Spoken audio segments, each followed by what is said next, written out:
Hello everyone, welcome back to my YouTube channel. ಎಲ್ಲರೂ ಹೇಗಿದ್ದೀರಾ? ಎಲ್ಲರೂ ಚೆನ್ನಾಗಿದ್ದೀರಾ ಅಂತ ಭಾವಿಸ್ತೀನಿ. ಹಾಗೆ ನಾನು ಕೂಡ ತುಂಬ ಚೆನ್ನಾಗಿದ್ದೀನಿ.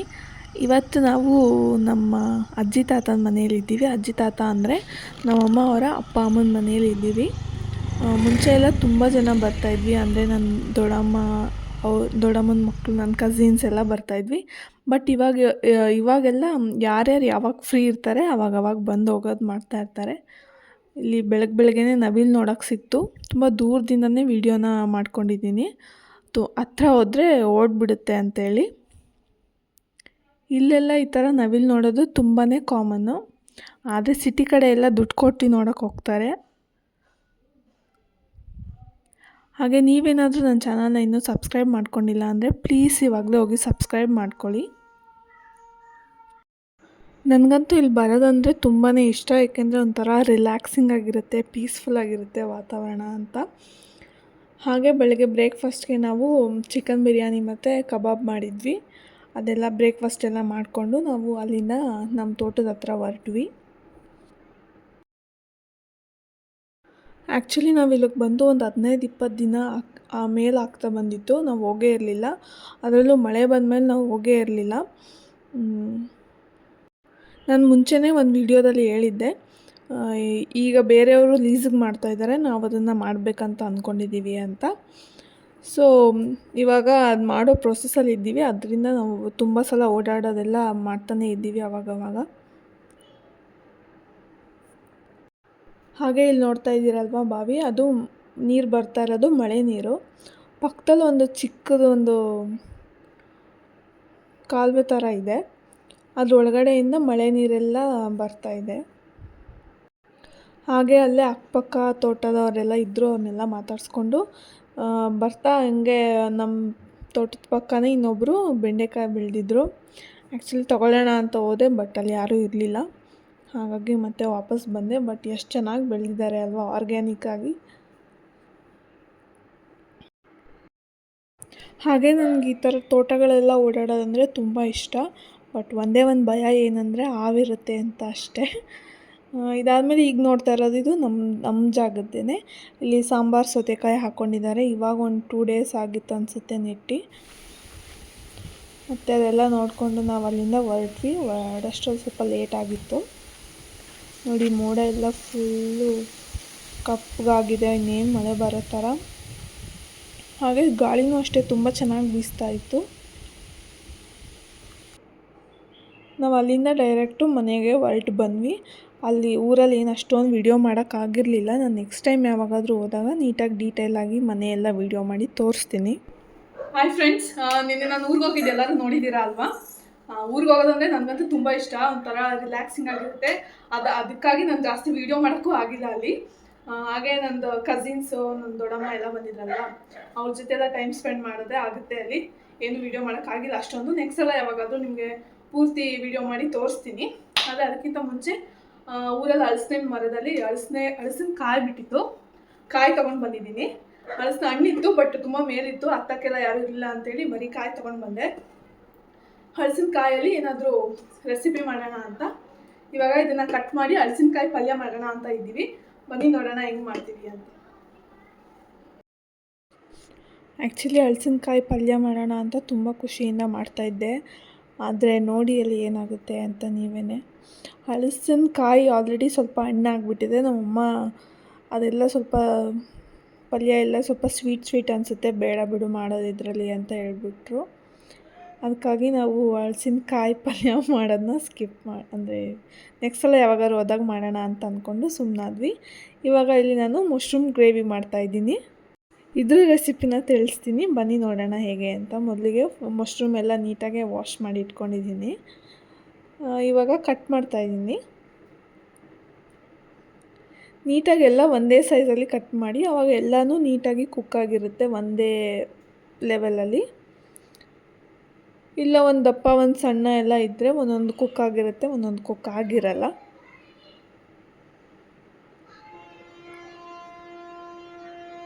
ಆ್ಯಕ್ಚುಲಿ ನಮ್ಮ ಮನೆಯಲ್ಲಿ ಮಶ್ರೂಮ್ ಅಂದರೆ ಎಲ್ಲರಿಗೂ ತುಂಬಾ ಇಷ್ಟ. ಎಲ್ಲರೂ ಇಷ್ಟಪಟ್ಟೆ ತಿಂತಾರೆ. ಅಂದರೆ ಯಾರಿಗೂ ಇಷ್ಟ ಇಲ್ಲ ಆ ಥರ ಎಲ್ಲ ಏನಿಲ್ಲ.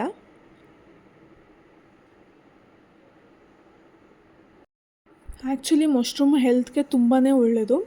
ಅದನ್ನು ಸೂಪರ್ ಫುಡ್ ಅಂತಲೂ ಕನ್ಸಿಡರ್ ಮಾಡ್ತಾರೆ. ಸೂಪರ್ ಫುಡ್ ಅಂದರೆ ಏನಿಲ್ಲ, ಅದರಲ್ಲಿ ನ್ಯೂಟ್ರಿಯೆಂಟ್ಸ್ ಆಗಿರ್ಬೋದು, ವೈಟಮಿನ್ಸ್ ಆಗಿರ್ಬೋದು, ಇದೆಲ್ಲ ರಿಚ್ ಆಗಿರುತ್ತೆ, ಅಂದರೆ ಜಾಸ್ತಿ ಇರುತ್ತೆ ಅಂತೇಳಿ ಅದನ್ನು ಸೂಪರ್ ಫುಡ್ ಅಂತ ಹೇಳಿ ಕನ್ಸಿಡರ್ ಮಾಡಿರ್ತಾರೆ. ಇವಾಗ ನಾನಿಲ್ಲಿ ಈರುಳ್ಳಿ ತೊಗೊಂಡಿದ್ದೀನಿ, 3 ಈರುಳ್ಳಿ. ಅದನ್ನು ನೀಟಾಗಿ ಚಾಪ್ ಮಾಡ್ಕೊತಾ ಇದ್ದೀನಿ. ನಿಮ್ಮ ಹತ್ರ ಚಾಪರ್ ಎಲ್ಲ ಇಲ್ಲ ಅಂತಂದರೆ ನೀವು ನೀಟಾಗಿ ಸಣ್ಣಕ್ಕೆ ಅದನ್ನ ಕಟ್ ಮಾಡ್ಕೊಬೋದು ಚಾಕುಲೇ.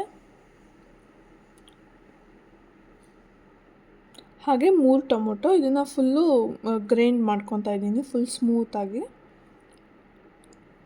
ಹಾಗೆ ಮೆಣಸಿನ್ಕಾಯಿ, ಇದನ್ನು ಸುಮ್ಮನೆ ಹಾಗೆ ಉದ್ದುದ್ದಕ್ಕೆ ಕಟ್ ಮಾಡ್ಕೊತಾ ಇದ್ದೀನಿ.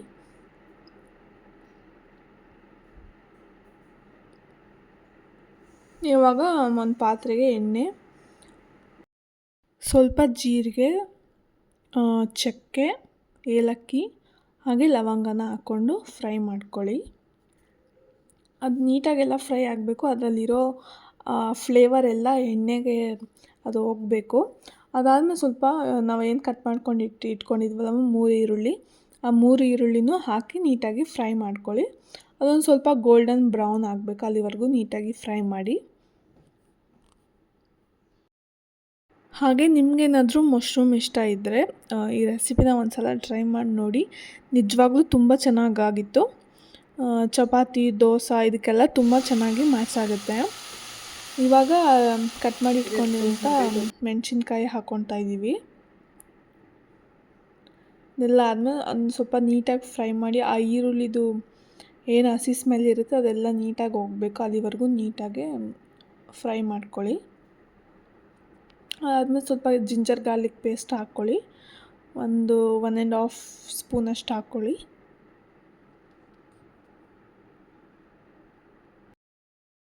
ಇದೆಲ್ಲ ಒಂದು ಸ್ವಲ್ಪ ನೀಟಾಗಿ ಫ್ರೈ ಆದಮೇಲೆ ಈಗ ನಾವು ಆವಾಗಲೇ ಏನು ರುಬ್ಬಿಟ್ಕೊಂಡ್ವಲ್ಲ 3 ಟೊಮ್ಯಾಟೊ, ಅದನ್ನು ಹಾಕ್ಕೊಂಡಿದ್ದೀವಿ. ಅದು ಅಷ್ಟೇ ಫುಲ್ ನೀಟಾಗಿ ಫ್ರೈ ಆಗಬೇಕು. ಇವಾಗ ನೀವು ಬೇಕಾದ್ರೆ ಒಂದು ಸ್ವಲ್ಪ ನೀರನ್ನ ಹಾಕ್ಕೋಬೋದು, ಅಂದರೆ ಒಂದು ಸ್ವಲ್ಪ ನಿಮ್ಗೆ ಎಷ್ಟು ಕನ್ಸಿಸ್ಟೆನ್ಸಿ ಬೇಕೋ ಅಷ್ಟಕ್ಕೆ. ಸ್ವಲ್ಪ ಅರಿಶಿನ ಪುಡಿ, ಹಾಗೆ ಒಂದು ಸ್ವಲ್ಪ ಗರಂ ಮಸಾಲ ಮತ್ತು ಚಿಲ್ಲಿ ಪೌಡರ್. ಇದಕ್ಕೆ ಬೇಕಾದರೆ ನೀವು ಚಿಕನ್ ಮಸಾಲನೂ ಹಾಕ್ಕೊಬೋದು, ಆಪ್ಷನಲ್ ಅದು. ಇದನ್ನೆಲ್ಲ ಹಾಕ್ಕೊಂಡು ನೀಟಾಗಿ ಮಿಕ್ಸ್ ಮಾಡಿ. ನಿಮ್ಗೆ ರುಚಿಗೆ ಎಷ್ಟು ಸಾಲ್ಟ್ ಬೇಕೋ ಅಷ್ಟನ್ನು ಹಾಕ್ಕೊಳ್ಳಿ.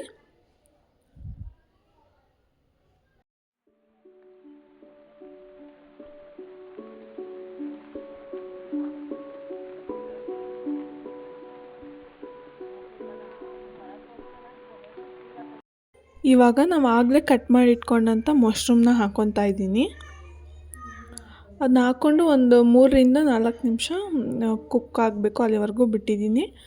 ಅದಾದಮೇಲೆ ಎಷ್ಟು ನೀರು ಬೇಕು ಹಾಕ್ಕೊತಾ ಇದ್ದೀನಿ ಇವಾಗ. ಹಾಗೆ ಇವಾಗ ನೀವು ಒಂದು ಸ್ವಲ್ಪ ಟೇಸ್ಟ್ ಮಾಡಿ ನೋಡಿ, ಇನ್ನೊಂದು ಸ್ವಲ್ಪ ಸಾಲ್ಟ್ ಬೇಕಾ, ಇನ್ನೊಂದು ಸ್ವಲ್ಪ ಮಸಾಲ ಏನಾದರೂ ಬೇಕಾ ಅಂತ. ನನಗಿಲ್ಲಿ ಸ್ವಲ್ಪ ಸಾಲ್ಟು ಮತ್ತು ಇನ್ನೊಂದು ಸ್ವಲ್ಪ ಗರಂ ಮಸಾಲ ಇದ್ದರೆ ಚೆನ್ನಾಗಿರುತ್ತೆ ಅಂತ ಅನಿಸಿ ನಾನು ಹಾಕಿದ್ದೀನಿ. ಮತ್ತು ಒಂದು ಸ್ವಲ್ಪ ಎಲ್ಲ ಕುಕ್ ಆದಮೇಲೆ ಅದನ್ನ ನೀವು ಆಫ್ ಮಾಡಿ ತಿನ್ಬೋದು. ಇವಾಗ ನಾನಿಲ್ಲಿ ದೋಸೆ ಮಾಡ್ಕೊತಾ ಇದ್ದೀನಿ ಅದ್ರ ಜೊತೆಗೆ.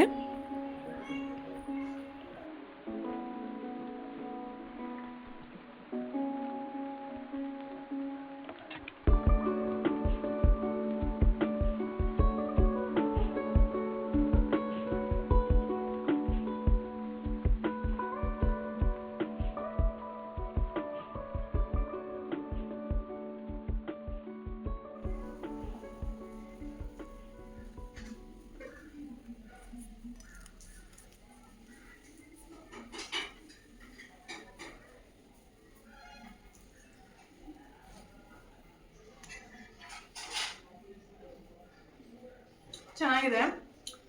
ಸ್ವಲ್ಪ ಜಾಸ್ತಿ ಖಾರ ಇಷ್ಟಪಡೋರಿದ್ರೆ ಇನ್ನೊಂದು ಸ್ವಲ್ಪ ಜಾಸ್ತಿ ಚಿಲ್ಲಿ ಪೌಡರ್ ಹಾಕ್ಕೊಳ್ಳಿ, ಇನ್ನೂ ಚೆನ್ನಾಗಿರುತ್ತೆ. ಹಾಗೆ ಇವತ್ತಿನ ಈ ವಿಡಿಯೋನ ನಾನು ಇಲ್ಲಿಗೆ ಮುಗಿಸ್ತಾ ಇದ್ದೀನಿ. ಮತ್ತೆ ನೆಕ್ಸ್ಟ್ ವಿಡಿಯೋದಲ್ಲಿ ಸಿಗೋಣ. ಹಾಗೆ ಯಾರೆಲ್ಲ ಇನ್ನೂ ನನ್ನ ಚಾನಲ್ನ ಸಬ್ಸ್ಕ್ರೈಬ್ ಮಾಡ್ಕೊಂಡಿಲ್ಲ ಇವಾಗಲೇ ಹೋಗಿ ಸಬ್ಸ್ಕ್ರೈಬ್ ಮಾಡ್ಕೊಳ್ಳಿ. ಹಾಗೆ ವಿಡಿಯೋಗೆ ಲೈಕ್ ಮಾಡೋದು ಮಾತ್ರ ಮರಿಬೇಡಿ. ಈ ವಿಡಿಯೋ ಇಷ್ಟ ಆದರೆ ನಿಮ್ಮ ಫ್ರೆಂಡ್ಸ್ ಆ್ಯಂಡ್ ಫ್ಯಾಮಿಲಿ ಜೊತೆಗೂ ಶೇರ್ ಮಾಡಿ. ಮತ್ತೆ ನೆಕ್ಸ್ಟ್ ವಿಡಿಯೋದಲ್ಲಿ ಸಿಗೋಣ. ಅಲ್ಲಿವರೆಗೂ ಬಾಯ್.